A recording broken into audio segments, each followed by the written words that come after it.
अंत भला तो सब भला। रोली की शादी उसके माँ बाप एक आलसी लड़के से करा देते हैं। चलो, रोली की शादी हुई और हमने गंगा नहाई। और क्या, बेटियां तो होती ही हैं बोझ।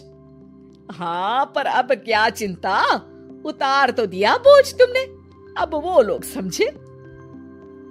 ससुराल में रोली का पति कहता है, देखो, मैं कोई काम नहीं करता, ये बात तुम्हारे मम्मी पापा को बता दी थी मैंने। अब जो किराया आता है दुकान का, उसी से घर का गुजारा करना है।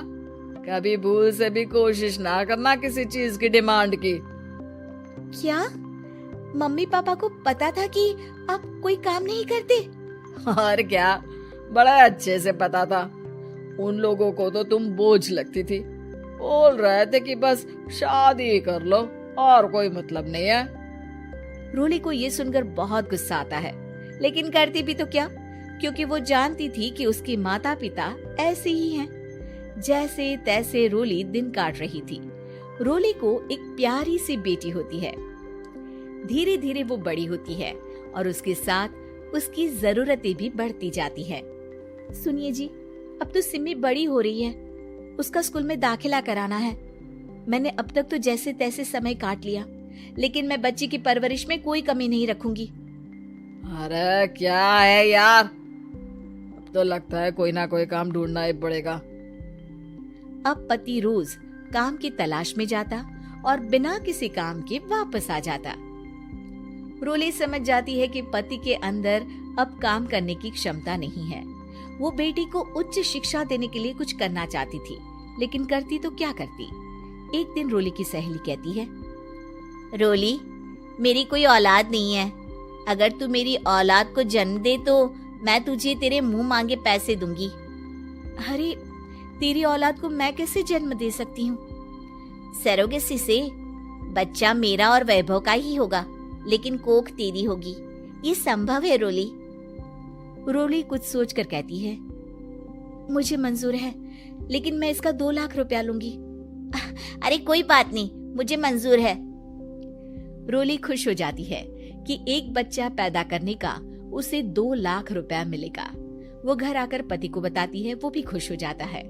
अब क्या था, डॉक्टर के पास जाकर सहेली का बच्चा रोली की कोख में पलने लगता है। मुझे 20,000 चाहिए मेरे बेटी के एडमिशन के लिए। हाँ हाँ ठीक है, मैं उसके एडमिशन से लेकर सारे खर्चे उसके अकाउंट में डाल रही हूँ। रोली की बेटी का एडमिशन हो जाता है। रोली को लगता है कि वो अब सब कुछ ठीक कर देगी। दिन और महीने आगे बढ़ते हैं। अब एक दिन, एक बात कहूँ जी, काश इस बच्चे को मैं रख पाती। मैं अब इससे काफी जुड़ गई हूँ। अरे यार, पता नहीं किसका बच्चा है, अपने पास है ना अपनी मुन्नी। हाँ, लेकिन अब मैं भी इस बच्चे से जुड़ाव फील करने लगी हूँ, लेकिन मैं ये जानती हूँ कि ये मेरा बच्चा नहीं है। दोनों की जिंदगी ठीक चल रही थी, लेकिन कहते ना कि सुख का पल ज्यादा लंबा नहीं होता। एक दिन रोली की सहेली का फोन आता है। रोली, मुझे अब ये बच्चा नहीं चाहिए, मैं अपने पति को छोड़ रही हूँ। अरे लेकिन मुझे पैसों की जरूरत है, बच्चा तुम्हारा है, मैं क्या करूंगी? सहेली बिना कुछ बोले फोन काट देती है, फोन स्विच ऑफ कर देती है। लेकिन रोली के जीवन का तूफान यहीं नहीं रुकता। रोली, मैं इतना भार नहीं उठा सकता। आज पढ़ाई का पैसा मांग रही हो, कल को शादी, कॉलेज और पता नहीं क्या क्या। मैं तुम्हें छोड़ रहा हूँ, अपनी बच्ची उठाओ और निकलो इस घर से। अरे पर मैं कर तो रही हूँ ना बच्चे के लिए काम, आप आराम से रहिए ना। क्या काम कर रही हो, देख रहा हूं मैं। ये छोटा शहर है, यहाँ लोगों को बात बनाते वक्त नहीं लगता। तो मैं क्या करूं? ज्यादा पढ़ी लिखी नहीं हूँ, कैसे घर के खर्चे चलाऊं? और आप तो काम करना ही नहीं चाहते। हाँ, ना चाहता हूँ और ना ही करूंगा। रोली को पति की बात पर काफी गुस्सा आ जाता है।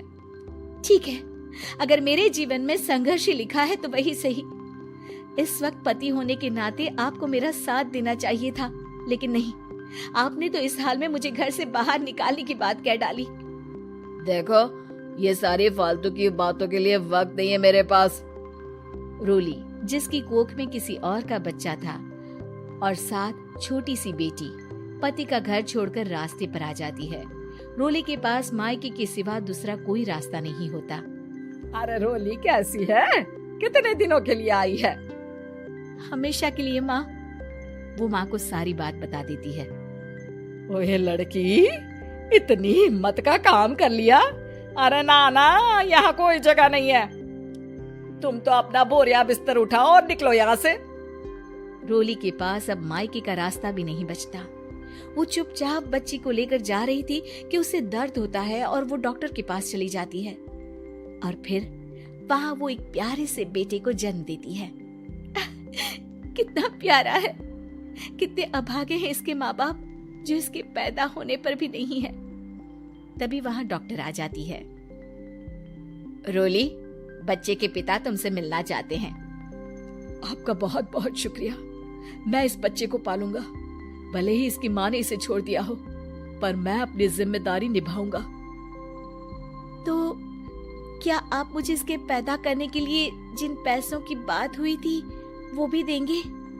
हाँ, और साथ ही आप चाहे तो मेरे घर में रहकर मेरे बच्चे की देखभाल भी कर सकती हैं।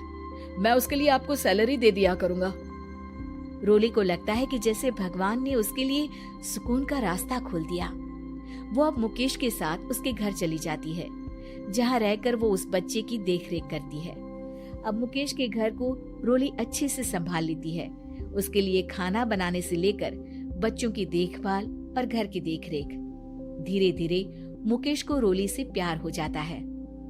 रोली, तुम्हारी बेटी और मेरा बेटा बिल्कुल भाई बहन की तरह साथ रहते हैं। हाँ, आखिर है तो एक ही कोख के बच्चे, अटैचमेंट तो होगा ही ना। रोली, तुमने घर और मुझे दोनों को संभाल लिया। ये तो मेरा काम है। आपने भी तो मुझे छत दी जिससे मैं अपनी बेटी की पढ़ाई और भविष्य के लिए पैसे जोड़ सकूं। रोली, क्या तुम मुझसे शादी करोगी? अब मैं जानता हूँ तुम्हारी भी शादी कुछ खास अच्छी नहीं रही। रोली को मुकेश की बात ठीक लगती है। वो उसे हाँ बोलने की सोच ही रही होती है कि उसके पहले पति का फोन आ जाता है। रोली, मैं बहुत परेशान हूँ। मेरा एक्सीडेंट हो गया है। मैं चाहता हूँ तुम वापस आ जाओ। रोली को पुराने पति की चिंता होने लगती है। वो सोचती है कि वो क्या कर रही थी। हाँ ठीक है, मैं आ रही हूँ। हाँ रोली, आ जाओ, लेकिन बच्ची को कहीं हॉस्टल में छोड़कर आना, क्योंकि मैं नहीं चाहता कि हम लोगों के बीच फिर से वो सारी बातें हो। रोली को समझ आ जाता है कि पति आज भी सुधरा नहीं है। वो पति के पास जाने से इनकार कर मुकेश को हाँ कर देती है।